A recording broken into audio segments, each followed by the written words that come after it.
যখন তিনি চন্দ্র সূর্য গ্রহণের সালাতের শেষ পর্যায়ে চলে আসলেন, তখন সাহাবীগণ বলছেন, রাআইনাকা তানাওয়ালতা শাইআন সুম্মা তাকাকাতা। আল্লাহর নবী, আপনাকে দেখলাম আপনি যেন কি নিচ্ছেন, আপনাকে দেখলাম আপনি পিছে উঠছেন, এটা কেন?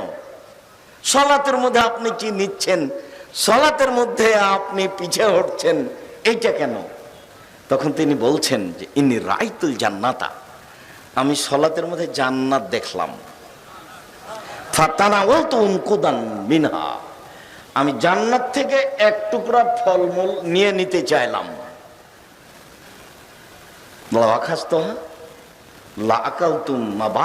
দুনিয়া, যদি আমি এক টুকরা নিয়ে নিতাম তাহলে সারা পৃথিবীর মানুষ কিয়ামত পর্যন্ত খেত। সুম্মা রাআইতুন নারা, তারপর আমি জাহান্নাম দেখলাম। তো জাহান্নাম দেখে তখন আমি পিছিয়ে উঠেছি। লাম আরা মানজারান আফজাকাত, এত ভয়াবহ অবস্থায় জাহান্নামের দৃশ্য আমি কোনোদিন দেখিনি। আজকে যেটা দেখেছি তাতে খুব ভয়াবহ অবস্থায় জাহান্নাম দেখলাম। ফারাইতু আকসার আহলে আন-নিসা, দেখলাম তাতে অধিক অংশই নারী, দেখলাম তাতে অধিক অংশই নারী। উপস্থিত দিনী মুসলিম বোন, এই মেয়ে কথা বলছো কেন? তোমাকে বলছো, তুমি একটু শরম করো না? কথা বলো কেন? তুমি একজন মহিলা মানুষ, পড়াশোনা করেছো, ঢং ঢং করে হেঁটে এসেছো, কথা বলছো কেন? তোমাকে তো চুপ থাকতে বললাম, কথা বলো কেন? কোন সাহসে কথা বলো? একটু লজ্জা পাও না? শরম পাও না? ইতস্তবোধ করো না? পাথরের মতো বসে থাকো? তোমাকেই বলছি। উপস্থিত দিনী বৈঠকের মুসলিম বোন, আপনাকে নিয়ে দু একটা কথা বলছি, দয়া করে আপনি ভদ্রতা বজায় রেখে কান লাগিয়ে শোনেন, আপনার উপকার হবে ইনশাআল্লাহ। তো আমরা বললাম, কেন মহিলারা বেশি জাহান্নামে যাবে কেন? তখন রাসূল সাল্লাল্লাহু আলাইহি সাল্লাম বলছেন, বেকুফরিহিন্না, ওদের কুফরির কারণে ওরা জাহান্নামে যাবে। তখন সাহাবীগণ বলছেন, ইয়াকফুরনা বিল্লাহ, ওরা কি আল্লাহর সাথে কুফরি করে, আল্লাহকে মানে না?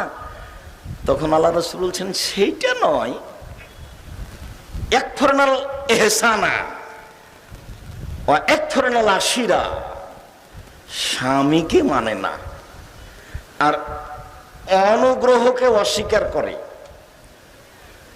ফাইন রাআত বিকা শায়ান, তুমি সারা জীবন তার সাথে ভালো আচরণ করলে, তোমার মধ্যে একটু যদি কিছু দেখে ভুল ত্রুটি, তাহলে বলবে মারাইতু খায়রান কাত্তু মিনকা, তোমার কাছে আমি কোনোদিন ভালো দেখিনি। এই যে অল্পতে সব ভুলে গেল, এই গতিটা হলো তাদের। মহিলা মানুষ হিসাবে আপনি আমার দিনী বোন, আপনাকে আমি খাটো করিনি, আপনি মনে কিছু নিয়েন না, আপনাকে আমি খাটো করিনি। মুহাম্মদ সাল্লাল্লাহু আলাইহি সাল্লাম আপনাকে এইভাবে বলছেন যে অপ্রয়োজনীয় কথায় জড়িয়ে পড়ে আর স্বামীকে মেনে চলে না। আব্দুর রাজ্জাক সাহেব শুধু যে আমাদেরকেই মানার কথা বলছেন, যে আপনারই কথা বলছে। আব্দুর রহমান আউফ রাদিয়াল্লাহু তাআলা আনহু বলেন, রাসূল সাল্লাল্লাহু আলাইহি সাল্লাম বলেছেন, মহিলাদের জন্য জান্নাত সহজ। যা সাল্লাত খামসাহা, এক 5 ওয়াক্ত সালাত আদায় করলো, অসমাত শাহরাহা, রমজান মাসে সিয়াম পালন করলো, আতাত বালাহা, স্বামীকে মেনে চললো, ওয়াহাসানাত ফারজাহা, জেনায় লিপ্ত হলো না, ফাতাদখুল মিন আবওয়াবিন শাত, তাহলে জান্নাতের যে কোনো দরজা দিয়ে ঢুকতে পাবে। পৃথিবীতে 4টা কাজ করে কোন পুরুষ সরাসরি জান্নাতে চলে যাবে, এরকম কথা মুহাম্মদ সাল্লাল্লাহু আলাইহি সাল্লাম বলেননি, কোথাও খুঁজে পাবেন না। মুহাম্মদ সাল্লাল্লাহু আলাইহি সাল্লাম এমন কোন কথা বলেননি যাতে 4টা কাজ করে পুরুষ মানুষ জান্নাতে চলে যাবে, এ কথা তিনি বলেননি। তবে তিনি বলেছেন মহিলারা 4টা কাজ করলে জান্নাতের যে কোনো দরজা দিয়ে ঢুকতে পারে। 5 ওয়াক্ত সালাত, এইটা সহজ। রমজান মাসের সিয়াম, এইটাও সহজ। জেনায় লিপ্ত না হওয়া, এইটা চেষ্টা করলে হয়। স্বামীকে মেনে চলা, এইটা একটু কঠিন। আপনি বিশ্বাস করেন, আপনি আমার দিনী বোন, তিতা লাগলেও মানতে হবে, মিঠা লাগলেও মানতে হবে, এটাই জান্নাত। একজন মহিলা রাসূলের কাছে এসেছে একটা প্রয়োজনে, তো প্রয়োজন শেষ হয়ে গেছে, তখন চলে যাচ্ছে। তখন আল্লাহ রাসূল বলছেন যে তালি আলাকে জাওজাত, তোমার কি, শোনো, তোমার কি স্বামী আছে? বলে জি হ্যাঁ। তুমি তার কাছে কেমন? তো বলে আমি তাকে মানতে, তার সেবা করতে চেষ্টা কম করি না। তখন আল্লাহ রাসূল বলছেন বলো কি, চেষ্টা করতে কম করো না মানে? এভাবে বলছো কেন? হুয়া জান্নাতুকা ওয়া নারুকা, সেই তো তোমার জাহান্নাম, সেই তো তোমার জান্নাত, সেই তো তোমার জাহান্নাম, সেই তো তোমার জান্নাত, সেই তো তোমার জাহান্নাম, সেই তো তোমার জান্নাত। এই কথা মুহাম্মদ সাল্লাল্লাহু আলাইহি ওয়াসাল্লাম বলেন। এদেশে একটা বই পাওয়া যায়, আদর্শ পরিবার। আমি আপনার জন্য লিখেছিলাম, আপনি দাম দিয়েছেন কিনা তা আমি জানি না।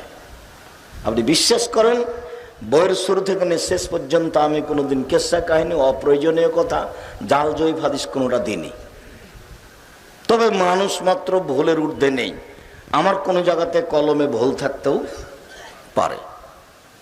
আমি জেনে শুনে সজ্ঞানে কোনো জাল জয়ীফ হাদিস বইয়ের শুরু থেকে শেষ পর্যন্ত কোথাও পেশ করিনি। আমি আপনার পরিবারকে, আপনার স্ত্রীকে সুন্দরভাবে গড়ে তোলার জন্য প্রাণপণে চেষ্টা চালিয়েছি মানুষ হিসেবে। সম্মানিত দিনী বোন, আপনাকে আমি এখানে আরেকটা কথা বলে রাখি। রাসূল সাল্লাল্লাহু আলাইহি ওয়াসাল্লাম একথা বলছেন, নবীগণ জান্নাতে যাবেন, শহীদেরা জান্নাতে যাবে, সিদ্দিক সত্যবাদীরা জান্নাতে যাবে, ওয়া নিসাউ আহলিল জান্নাহ, মহিলারা জান্নাতে যাবে। এই কথা বলে আপনাদের সাথে একটা কথা জড়িয়ে দেওয়া হয়েছে। তখন আল্লাহ রাসূল বলছেন, যারা স্বামীকে ভালোবাসা দেখিয়ে, প্রেম প্রীতি দেখিয়ে মেনে চলতে পারে, কারণবশত স্বামী অসন্তুষ্ট হলে রাজি খুশি না হওয়া পর্যন্ত কিছু মুখে দেয় না, এরা জান্নাতে যাবে।